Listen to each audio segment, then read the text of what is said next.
Budget આ વખતે ખરેખર આપણા મેડમ સીતારામન માટે બહુ જ ચેલેન્જીસ બજેટ છે અને આ વખતે ઘણી જ એને બધું આવરી લેવા માટેની બધાની અપેક્ષાઓ પણ છે અને એ પણ વિચારી રહ્યા છે કે એવું સારું સારું આપીએ. કૃષિ ક્ષેત્રે, રિયલ એસ્ટેટ ક્ષેત્રે તેમજ ઇન્ડસ્ટ્રીયલિસ્ટોમાં અને તેમજ ઇન્કમટેક્સના જે ફેરફારો છે એ ફેરફારો પણ અત્યારે બહુ જ જરૂરી છે અને એના માટે પણ એ બધું વિસ્તૃત જોઈ રહ્યા છે અને અમને એવું લાગે છે કે આ વખતે બહુ જ પોઝિટિવ બજેટ હશે.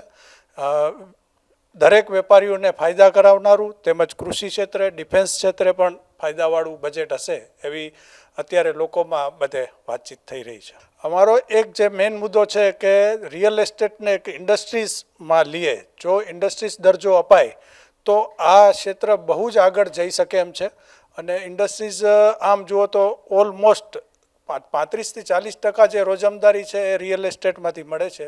તો ઇન્ડસ્ટ્રીઝ દરજ્જો આપે એના માટે અમારી રિયલ એસ્ટેટની ડિમાન્ડ છે. તેમજ જો હોમ લોન સસ્તી થાય તો ઘર સસ્તું થાય તો લોકોને ઘર લેવું પરવડે. જે ભાડું ભરતા હોય એવા જ એના હપ્તા ભરી અને એસએમઆઈ ભરી અને એ પોતાનું ઘર લઈ શકે.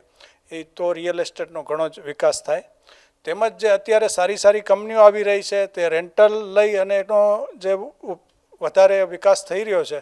તો રાજકોટ સિટીનું આપણે ખાલી વાત કરીએ કે ગુજરાત લેવલે વાત કરીએ તો ફોરેનની અત્યારે અમેરિકાની કંપનીઓ પણ રાજકોટ આવી રહી છે જે ઘણા ક્ષેત્રે બહુ જ આગળ વધી રહ્યું છે. તેમજ જો ઇન્ડસ્ટ્રીયલના ભાગમાં જઈએ તો ઇન્ડસ્ટ્રીઝમાં ચાઇના તેમજ બીજા જે દેશો છે એના કરતાં પણ રાજકોટની જે સ્કિલ છે ઇન્ડસ્ટ્રીયલની અથવા આપણા ભારતની જે સ્કિલ છે એ બહુ જ એવી સ્કિલ એન્જિનિયરિંગમાં તેમજ કૃષિમાં, ડિફેન્સમાં નવા જે આપણા સ્ટુડન્ટ આવ્યા છે ભણીને અને એ આગળ વધી રહ્યા છે તો એનો બેનિફિટ થાય તો એમાં જો બજેટમાં જો આવરી લેવામાં આવે.